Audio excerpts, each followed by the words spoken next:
At the age of 20, I was on the first day of a holiday with some of my best friends.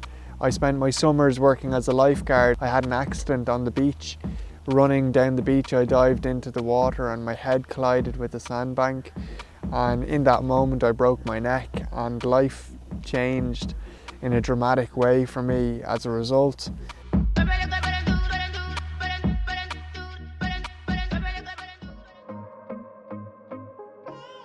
So who is Jack Kavanagh? Yeah, so it's a great question. I suppose it's wondering who is Jack Kavanagh now or when I was a teenager, but I suppose I would say I'm a brother, I'm a son, I'm a friend, a boyfriend. But if you're looking for the social titles, I think most people would know me as both a speaker and as a healthcare professional. I trained as a pharmacist, and now I do a lot of speaking with organisations, with young people, really around building resilience and also about well-being and how do we get well and stay well. Clon goes Woods College, Jack to Micheál you, Camera to Shego Halin, Mar Urignev, Vitosa, Ekfrastel and Shaw, so come on, Scap and Scale, Conas Mar Vishin.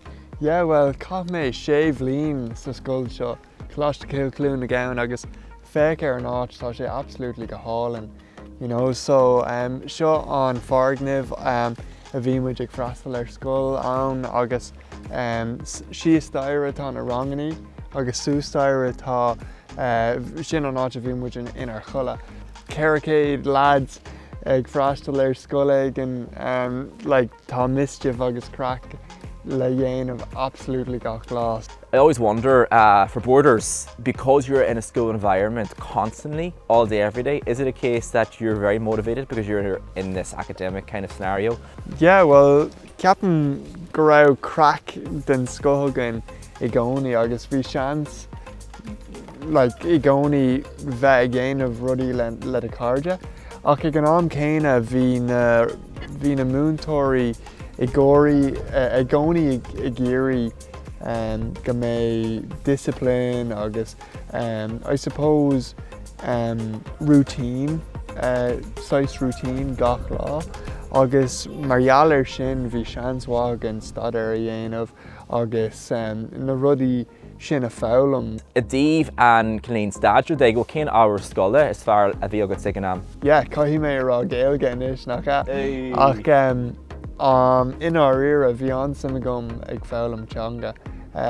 Physic agus chemic comma ach barlum na teanga.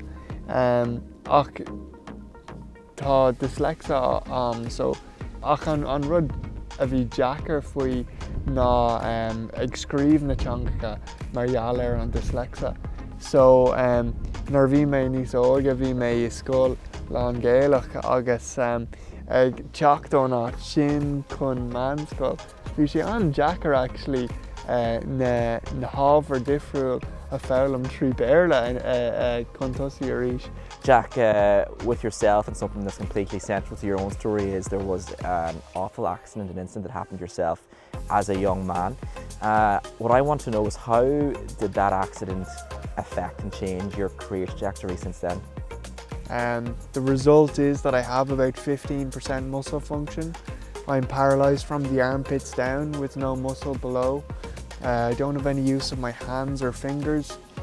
And so life really altered for me at that point, and the way in which I had to think about my career really changed because I couldn't maybe practice my profession of pharmacy or as a healthcare professional in the way that I had envisaged or in the way that would traditionally be thought of.